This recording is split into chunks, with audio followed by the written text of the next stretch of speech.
estamos aqui para fazer a troca do aparelho do Nissan Kicks. Primeiramente temos que soltar o porta-luva, solta ele, destrava dele.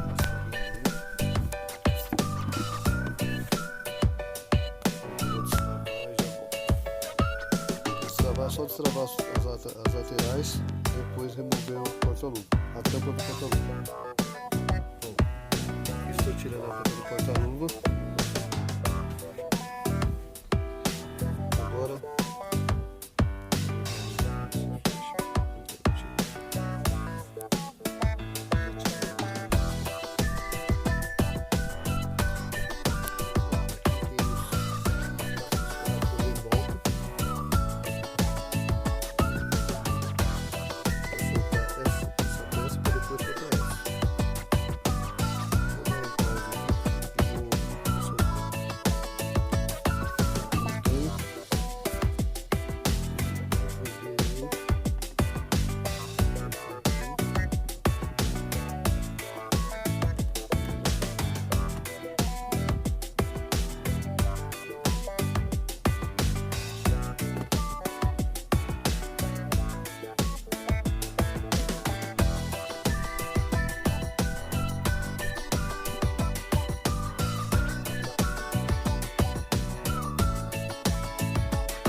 essa lateral aqui para poder soltar.